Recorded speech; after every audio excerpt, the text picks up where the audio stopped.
bonsoir à tous. Et à la une de ce JT, à la veille du coup d'envoi de la Coupe du Monde féminine de football, zoom sur l'essor du foot féminin dans la région. À l'occasion de la Semaine internationale des archives, nous vous emmènerons dans les coulisses des archives départementales du Haut-Rhin. Elles abritent des milliers de documents datant de la fin du VIe siècle jusqu'à nos jours. Et puis d'autres coulisses à découvrir dans ce JT, mais aussi ce week-end lors de portes ouvertes, celle de la mosquée Ayoub Sultan en construction à la Méno à Strasbourg. C'était hier soir à Kinsheim la finale de la Coupe du Grand Est féminine en football. Opposaient les Strasbourgeoises du Racing à celles de la Museau, deux des meilleures équipes alsaciennes.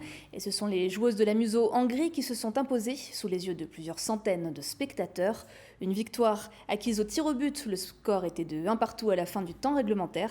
Mais avant cette rencontre, de toutes jeunes footballeuses ont elles aussi pu fouler le terrain lors d'un tournoi organisé pour l'occasion.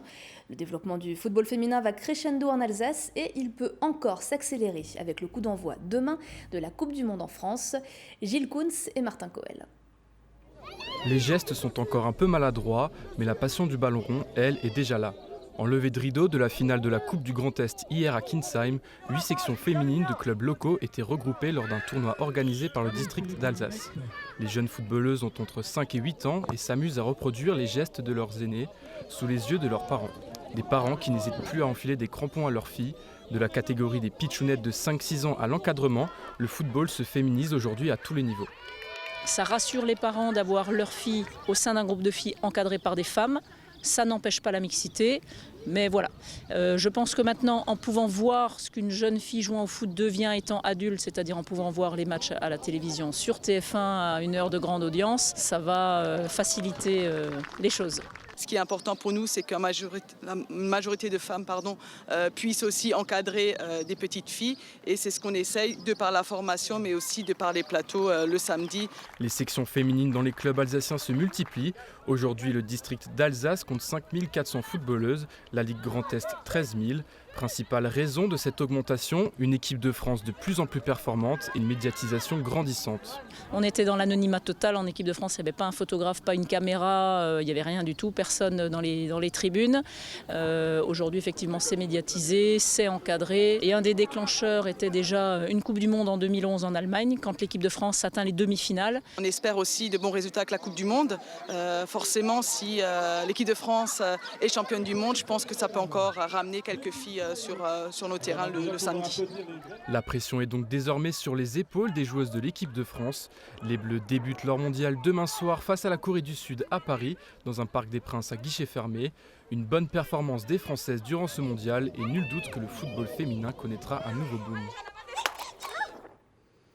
Le 25 avril dernier, le maire de Strasbourg, Roland Ries, signait un arrêté anti-mendicité. Il vise les comportements dits agressifs dans 3 lieux de la ville. Mais des voix se sont très vite levées pour le contester et elles ne faiblissent pas. Dernier épisode en date, le collectif Le Labo Citoyen attaque cet arrêté devant le tribunal administratif et d'autres collectifs se mobilisent en collant des affiches dans les rues de Strasbourg. Un reportage signé Camille Roland, Fanny Kunz et Gilles Kunz.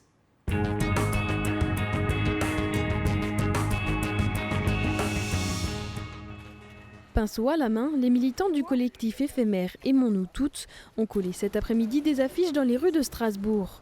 Après un premier appel, plus de 1000 affiches réalisées par des citoyens ont été récoltées. Leur volonté, militer pour le droit à l'espace public, pour les sans-abri et les exilés. Alors là, je colle une affiche qui me plaît beaucoup. C'est une des nombreuses affiches qu'on a reçues. C'est la cathédrale de Strasbourg et sur cette cathédrale, il y a des gens qui dorment, qui sont empalés. Ça montre en fait toute la violence en fait que peut avoir une politique. Toute cette diversité de dessins qui ont des styles différents, qui proviennent de personnes différentes, qui ont des âges différents. Ça montre en fait tout simplement que cet arrêté n'est pas démocratique et qu'il doit être supprimé. Notre but, c'est de prendre l'espace public en fait à partie et d'inviter les passants à se faire une opinion sur cet arrêté et à du coup les appeler à nous rejoindre dans cette lutte. L'arrêté vise à sanctionner l'occupation de manière prolongée des voies publiques d'une amende de 38 € pendant la période estivale et le marché de Noël. Il concerne 3 secteurs du centre-ville de Strasbourg, la place du marché neuf, celle du Temple Neuf et la rue des Grandes Arcades. Les actions contestataires ne s'arrêtent pas là. Le Labo Citoyen a annoncé aujourd'hui son intention d'attaquer l'arrêté devant le tribunal administratif. C'est des personnes en fait qui sont marginalisées. Donc déjà au niveau situation, ce sont des personnes précaires qui ont le droit de circuler effectivement, qui ont le droit de faire des demandes. Il y a des propositions concrètes qui ont été faites via le labo Ville Refuge. On l'a mis sur la table, on l'a transmis, on a mis en ligne une pétition et malheureusement on a constaté qu'au lieu de prendre des solutions, ils ont préféré faire un arrêté anti-mendicité pour directement stopper en fait la pauvreté. Et donc éjecter ces personnes-là en dehors de la ville. C'est quelque chose qui n'est inacceptable et il faut vraiment que la ville de Strasbourg soit une ville hospitalière et non une ville qui fait des arrêtés à tout va pour faire plaisir à certains commerçants ou à certaines élites de personnes. Des solutions concrètes à la mendicité ont déjà été proposées par le collectif strasbourgeois, comme la création de 500 places d'hébergement d'urgence. Après des manifestations et l'appel des 123, texte signé par des élus, citoyens et associations pour montrer leur indignation face à cet arrêté, la justice est un nouveau moyen pour les contestataires de se faire entendre. Devant le tribunal administratif, on aura 2 procédures, une qui est longue, qui est sur 1 ou 2 ans, puis une où on demande, parce qu'on considère qu'il y a une urgence à suspendre, là surtout avec la période de l'été où toutes les structures d'accueil vont être fermées. On a ces textes d'ordre pénal et réglementaire, que ce soit pour les chiens, que ce soit pour la mendicité agressive, que ce soit pour les problèmes en état d'ébriété sur la voie publique.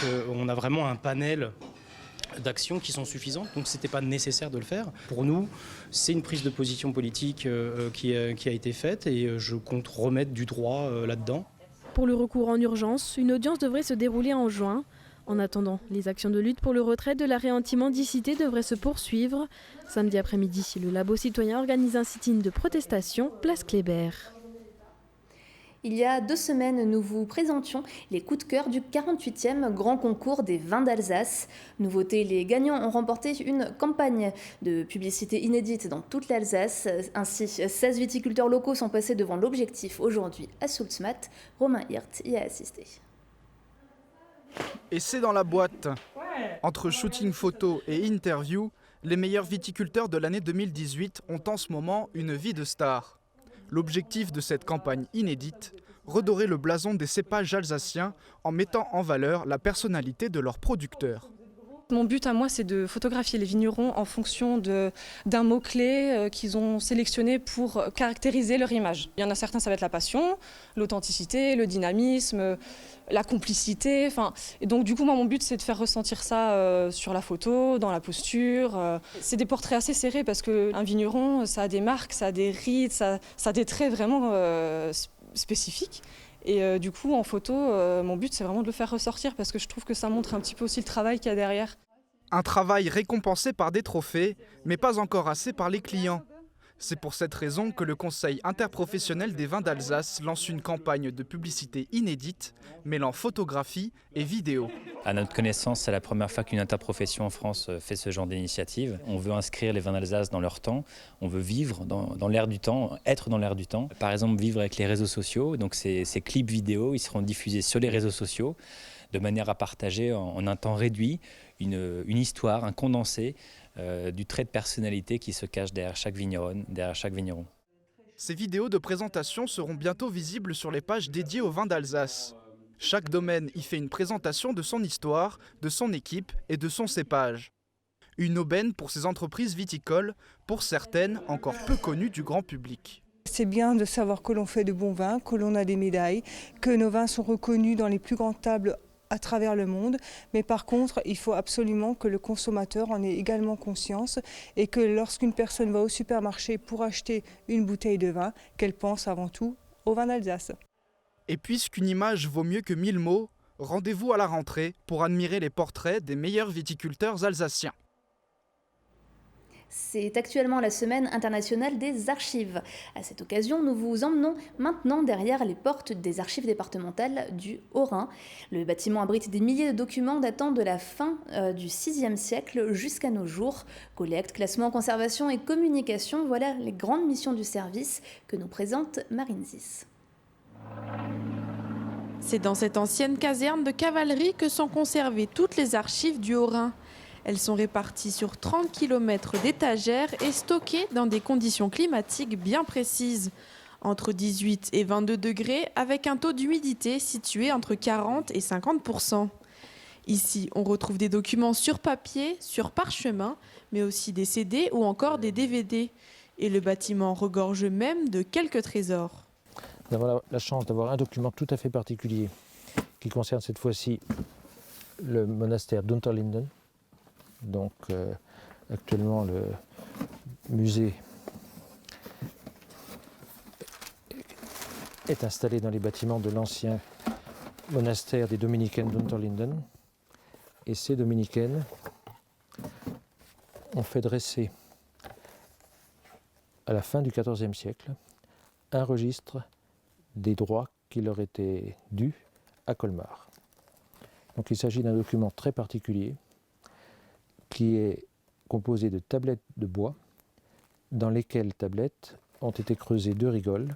Dans l'une, on a collé une feuille de parchemin avec en rouge le titre ou le nom de la rue et le nom des personnes qui devaient payer quelque chose. Et dans la deuxième colonne, c'était une colonne où on a coulé de la cire. Et si vous regardez en lumière un peu rasante, vous pouvez voir encore un certain nombre de brouillons. Tous les documents ne sont pas archivés car certains ont été endommagés avec le temps. Les archives départementales disposent ainsi d'un service de restauration afin de les remettre en état.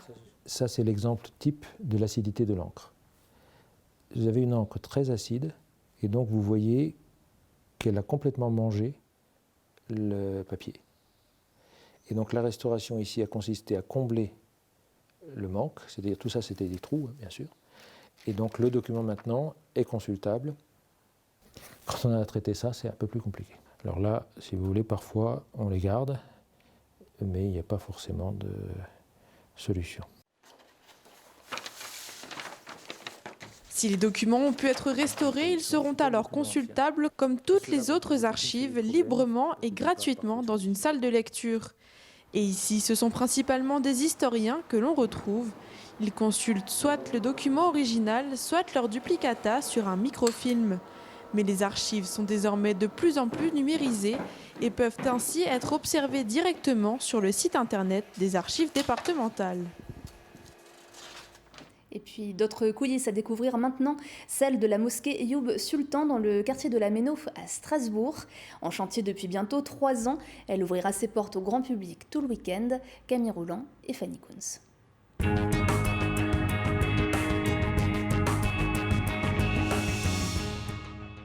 Il y a 3 ans, dans cette rue du quartier de la Méno, s'élevait encore un ancien hangar industriel, réhabilité en mosquée depuis 1996. Mais les infiltrations d'eau, l'effritement du plafond et la hausse de la fréquentation ont poussé les responsables du lieu à entamer des travaux d'ampleur. Actuellement, 50% du gros œuvre est achevé. Encore 2 à 3 ans sont prévus pour finir le bâtiment et surtout, ces décors entièrement réalisés par des artisans turcs. On a décidé de retravailler sur un nouveau projet. Mais il fallait que ce soit un projet qui soit digne de la ville de Strasbourg, avec la richesse des religions et des cultures que nous avons dans cette ville. La particularité, c'est qu'on aura une mezzanine de 300 mètres carrés, qui veut dire qu'on aura quasiment en brut 1300 mètres carrés pour la partie cultuelle. Après les aménagements, je pense qu'on pourra prier comme l'effectif actuel à hauteur de 2000 voire 2500 personnes en même temps. C'est une architecture qui reprend beaucoup de civilisations. Nous pouvons retrouver la civilisation des Timourides, des Omeyyades, des Ottomans, des Seldjoukides, des Byzantins. Il y a un petit peu de tout là-dedans. Ça va vraiment représenter une architecture qui ouvre ses portes à toutes les civilisations. À terme, la salle de prière de près de 900 mètres carrés et sa mezzanine pourraient accueillir environ 2400 fidèles, ce qui en ferait l'une des plus grandes salles de prière en Europe. L'objectif pour la communauté musulmane turque aux manettes de cette mosquée, avoir un lieu cultuel et culturel ouvert sur les autres communautés religieuses.